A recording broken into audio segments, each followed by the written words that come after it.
Welcome back to my channel. और आज हम जा रहे हैं धनुषकोटी, यानी रामेश्वरम आए हो और धनुषकोटी ना जाओ तो क्या बात है। तो हमारा रामेश्वरम का मंदिर का टेंपल का जो था दर्शन हो चुका था और इसका वीडियो मैंने ऑलरेडी अपलोड कर दिया है, आप चेकआउट कर सकते हैं। अब यहाँ से हम निकल रहे हैं धनुषकोटी, और भी तो 3-4 प्लेसेस पड़ेंगे जो मैं आपको दिखाऊँगी। तो हमने बेसिकली यहाँ से किया था ऑटो, आप टैक्सी भी ले सकते हैं। ऑटो वाले ने हमसे चार्ज किया था आई थिंक, एक्चुअली हमको एक फ़ैमिली मिल गई थी यहाँ पर, ये आप देख सकते हैं, एक बेबी है और उसके मम्मी पापा हैं। तो हम सब जो है मिलकर गए थे, तो हमें शायद उन्होंने 1200 करीबन चार्ज किया था ऑटो वाले ने। और 3.5 घंटे उन्होंने कहा था कि हम घुमाएंगे, पर बीच में हमारी इनसे थोड़ी सी लड़ाई भी हो गई थी। मैं आपको आगे बताऊंगी लड़ाई का रीज़न क्या था। तो आप संभल के रहें, जाने से पहले अच्छी तरह से पूछताछ करें, कहाँ कितनी देर रुकना है, कितना टाइम लेना है। ऑटो वाले से अच्छे से बात करें। ये लोग पहले तो आपको बहुत मीठा मीठा बोलेंगे, जब आप इनके ऑटो में बैठ जाएंगे उसके बाद ये आपको बहुत बुरी तरह से ट्रीट करते हैं। तो बी वेयर अवर। अब इन तमिलनाडु स्पेशली आपको मैं आपको बताना चाहूँगी। तो मेरे साथ 2-3 इंसिडेंट्स हुए हैं इस मामले में कि ऑटो वाले जो है वो तरीके से बात नहीं करते हैं। तो मैं आपको फ़िलहाल आपको दिखा रही हूँ, ये आप देख रहे हैं जो समुद्र है। तो आप सभी को पता होगा कि धनुषकोटी को जो है लास्ट लैंड ऑफ इंडिया भी कहा जाता है। और बेसिकली यहाँ जो होता है बे ऑफ बंगाल और गल्फ ऑफ मन्नार, यानी कि इंडियन ओशियन का जो है वो मिलन होता है। तो वो रीज़न है जहाँ पर आप दोनों ही समुद्र जो है आप देख सकते हैं।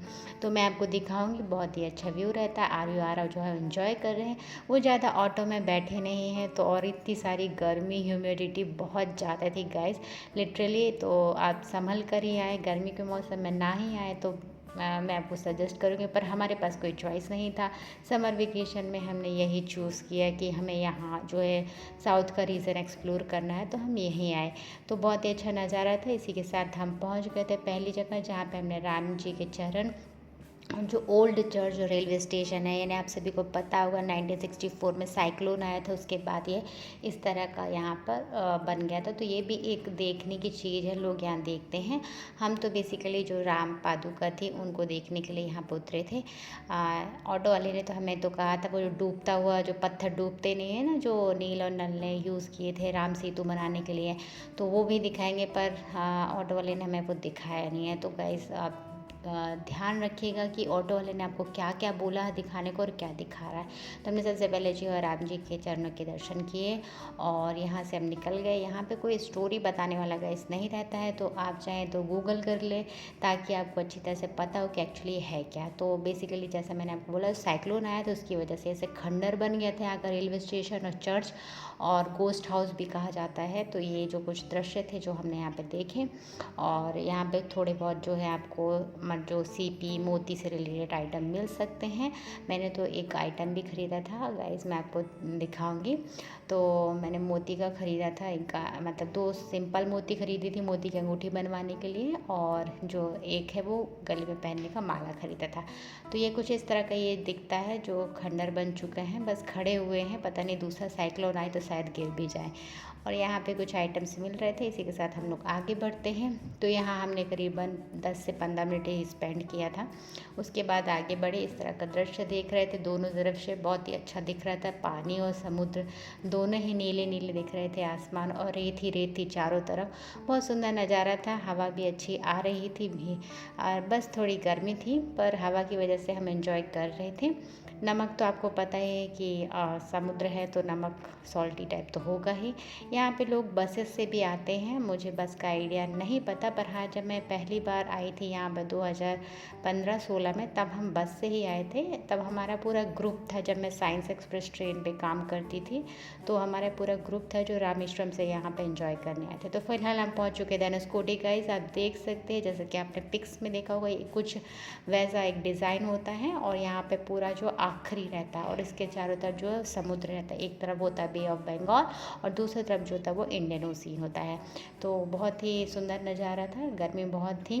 और आप देख सकते हो ये स्तंभ जो दिखता है आपको ऊपर से ड्रोन से, जो एक खड़ा हुआ, वो ये स्तंभ है जो आप देख रहे हैं। फ़िलहाल यहाँ पर लोग हैं। यहाँ पर हम तो छाता भी लेकर आए थे, पर हवा इतनी चल रही थी कि कुछ भी काम नहीं कर रहा था। मेरी बहन की तो चप्पल भी टूट गई थी बेचारी, पर फिर भी उसने अपने गुस्से को कंट्रोल किया था, वरना आर यू तो बहुत पिटती। और हमारा ट्रिप जो है वो पूरा स्पॉइल हो जाता। बट थैंक गॉड मेरी बहन ने गुस्से को कंट्रोल कर लिया और उसने संभाल लिया।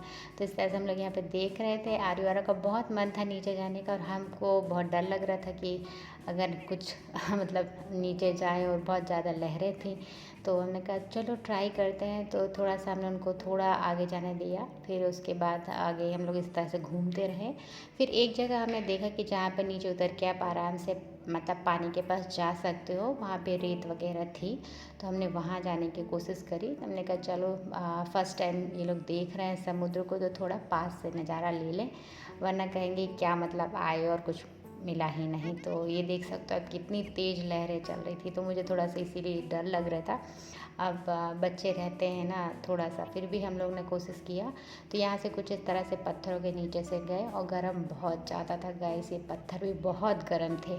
तो पहुँच गए फ़िलहाल हम समुद्र के पास। फिर थोड़ा आर्यवारा ने एंजॉय किया। ये फैमिली है, मैं आपको गाइस बता रही थी, जो हमें मिल गए थे। समुद्र के साथ साथ मुझे आसमान भी बहुत प्यारा और सुंदर दिख रहे थे। मतलब ये रुई कहते हैं ना, जो कॉटन सी आकृति जो बनी हुई थी ऊपर, वो बहुत ही लाजवाब दिख रही थी। तो वो भी मैंने आप लोगों के लिए कैप्चर कर लिया और यहाँ से फिर हम लोग वापस निकल गए।